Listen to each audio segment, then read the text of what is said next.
Station 11 by Emily St. John Mandel, Part 4, The Starship, Chapter 26. "Please tell me you're joking," Clark said when Elizabeth Colton called to tell him about the book. Elizabeth wasn't joking. She hadn't seen the book yet. It wouldn't be released for another week, but she'd been told by a reliable source that both of them were in it. She was furious. She was considering litigation, but she wasn't sure who to sue. The publisher? V? She decided she couldn't reasonably sue Arthur as much as she'd like to, because he apparently hadn't known about the book either. "What does he say about us?" Clark asked. "I don't know," Elizabeth said, "but apparently he talks about his marriages and friendships in detail. The word my friend used was unsparing." "Unsparing," Clark said. "That could mean anything. But probably nothing good," he decided. No one's ever described as being unsparingly kind. He liked to describe the people in his life, apparently. At least he had the grace to be upset about it when I called him. A fizz of static on the line. "It's called Dear B?" Clark was writing this down. This was 3 weeks before the pandemic. They still had the indescribable luxury of being concerned about a book of published letters. Dear V. She's his friend, Victoria. Former friend, I'd imagine. I'll call him tomorrow, Clark said. "He'll just start rambling and deflecting and obfuscating," she said. "Or maybe that's just how he talks to me. Do you ever talk to him and get the sense that he's acting?" "I actually have to run," Clark said. "I've got an 11 a.m. interview. I'm coming to New York soon. Maybe we should meet and discuss this." "Okay, fine." He hadn't seen her in years. "Have your assistant talk to my admin and we'll set something up." When he hung up on the phone, Dear V was all he could think about. He left the office without meeting anyone else's gaze, mortified in a way that somehow precluded talking to his colleagues. Had any of them read the book? And stepped out onto 23rd Street. He wanted to track down Dear V immediately. Sure, he knew someone who could get him a copy, but there wasn't time before his meeting. He was conducting a 360-degree assessment at a water systems consulting firm by Grand Central Station. Over the past several years, these assessments had become his specialty. At the center of each stood an executive whom the client company hoped to improve, referred to without irony as the target. Clark's current targets included a salesman who made millions for the company but yelled at his subordinates, an obviously brilliant lawyer who worked until 3 a.m. but somehow couldn't meet her deadlines, a public relations executive whose skill in handling clients was matched only by his utter ineptitude at managing his staff. Each of Clark's assessments involved interviewing a dozen or so people who worked in close proximity to the target, presenting the target with a series of reports consisting of anonymized interview comments, positive comments first to soften the blow of the takedowns, and then, in the project's final phase, a few months of coaching. 23rd Street wasn't busy, a little early in the lunch crowd, but he kept getting trapped behind iPhone zombies, people half his age who wandered in a dream with their eyes fixed on their screens. He jostled 2 of them on purpose, walking faster than usual, upset in a fundamental way that made him feel like punching walls, like running full speed, like throwing himself across a dance floor, although he hadn't done that in 2 decades. When Arthur danced, he had a way of flailing just on the edge of the beat. A young woman stopped abruptly at the top of the subway stairs, and he almost crashed into her, glared as he brushed past. She didn't notice, enraptured by her screen, and he stepped aboard a train just before the doors closed, the day's first small moment of grace. He stewed all the way to Grand Central Station, where he took the stairs 2 at a time to a marble corridor just off the main concourse, passed briefly through the spiced air of Grand Central Market, and down a connecting passage to the Gray Bar building. "I'm sorry I'm late," he said to his interviewee, who shrugged and gestured him into the visitor's chair. "If you think 2 minutes counts as late, we're not going to get along very well." Was that a Texas accent? Dalia was in her late 30s or early 40s, with a sharp-edged haircut and red-framed glasses that matched her lipstick. Clark went into the usual introduction and preamble about the 360-degree they were doing, her boss as the target, the way he was the way he was interviewing 15 people, and it would all be anonymous, comments split off and categorized into separate reports for subordinates, peers, and superiors with a minimum of 3 in each group, etc. He listened to his voice from a distance and was pleased to note that it sounded steady.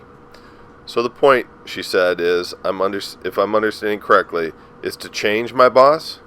Well, to address areas of potential weakness, Clark said, thinking of Dear V again as he said this, because isn't indiscretion the very definition of weakness? To change him, she insisted with a smile. I suppose you could see it that way. She nodded. I don't believe in the perfectibility of the individual, she said. Ah, he said. The thought that crossed his mind was that she looked a little old to be talking like a philosophy undergrad. How about the improvement of the individual, then? I don't know. She leaned back in her chair, arms folded, considering the question. Her tone was light, but he was beginning to realize that there was nothing flippant about her. He was remembering some of the offhand comments her colleagues had made about her in previous interviews when his questions had come around to the team. Someone had called her a little different. Someone else, he remembered, had used the word intense. You've been doing this for a while, you said. 21 years. These people you coach, do they ever actually change? I mean, in any kind of lasting, notable way? He hesitated. This was actually something he'd wondered about. They change their behaviors, he said, some of them. Often people will simply have no idea that they're perceived as needing improvement in a certain area, but then they see the report. She nodded. You differentiate between changing people and changing behaviors, then? Of course. Here's the thing, Dalia said. I'll bet you can coach Dan, and probably he'll exhibit a turnaround of some sorts. He'll improve in concrete areas, but he'll still be a joyless bastard. A joyless... No, wait, don't write that down. Let me rephrase that. Okay, let's say he'll change a little, probably if you coach him, but he'll still be a successful but unhappy person who works until 9 p.m. every night because he's got a terrible marriage and doesn't want to go home. And don't ask how I know that. Everyone knows when you've got a terrible marriage. It's like having bad breath. You get close enough to a person and it's obvious. And you know, I'm reaching here, but I'm talking about someone who just seems like he wishes he'd done something different with his life. I mean, really, actually, almost anything. Is this too much? No, please go on. Okay, I love my job, and I'm not just saying that because my boss is going to see my interview comments, which, by the way, I don't believe he won't be able to tell who said what, anonymous or not. But anyway, I look around sometimes and I think, this will maybe sound weird, it's like the corporate world's full of ghosts. And actually, let me revise that. My parents are in academia, so I've had front row seats for that horror show. I know academia is no different, so maybe a fair way of putting this would be to say that adulthood's full of ghosts. I'm sorry, I'm not sure I'm talking about these people who've ended up in one life instead of another, and they're just so disappointed. Do you know what I mean? They've done what's expected of them. They want to do something different, but it's impossible now. There's a mortgage, kids, whatever. They're trapped. Dan's like that. You don't think he likes his job, then? Correct, she said, but I don't think he even realizes it. You probably encounter people like him all the time. High-functioning sleepwalkers, essentially. What was it in this statement that made Clark want to weep? He was nodding, taking down as much as he could. Do you think he'd describe himself as unhappy in his work? No, Dalia said, because I think people like him think work is supposed to be drudgery, punctuated by very occasional moments of happiness. But when I say happiness, I mostly mean distraction. You know what I mean? No, please elaborate. Okay, say you go into the break room, she said, and a couple of people you like are there. Say someone's telling a funny story, you laugh a little, you feel included, everyone's so funny, you go back to your desk with a sort of, I don't know, I guess afterglow would be the word. You go back to your desk with an afterglow, but then by 4 or 5 o'clock, the day's just turned into yet another day, and you go on like that, looking forward to 5 o'clock, and then the weekend. and then your 2 or 3 annual weeks of paid vacation time day in, day out, and that's what happens to your life. Right, Clark said. He was filled in that moment with an inexpressible longing. The previous day he'd gone into the break room and spent 5 minutes laughing at a colleague's impression of a Daily Show bit. That's what passes for a life, I should say. That's what passes for happiness for most people. Guys like Dan, they're like sleepwalkers, she said, and nothing ever jolts them awake.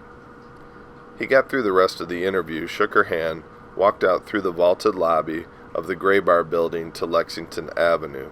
The air was cold, but he longed to be outside, away from other people. He took a long and circuitous route, veering 2 avenues east of the relative quiet of 2nd Avenue. He was thinking of the book and thinking of what Dalia had said about sleepwalking, and a strange thought came to him. Had Arthur seen that Clark was sleepwalking? Would this be the letters? Would this be in the letters to V? Because he had been sleepwalking, Clark realized, moving half asleep through the motions of his life for a while now. Years, not specifically unhappy, but when had he last found real joy in his work? When was the last time he'd been truly moved by anything? When had he last felt awe or inspiration? He wished he could somehow go back and find the iPhone people whom he'd jostled on the sidewalk earlier, apologize to them. I'm sorry, I've just realized that I'm as minimally present in this world as you are. I had no right to judge. And also, he wanted to call every target of every 360-degree report and apologize to them too, because it's an awful thing to appear in someone else's report. He saw that now. It's an awful thing to be the target.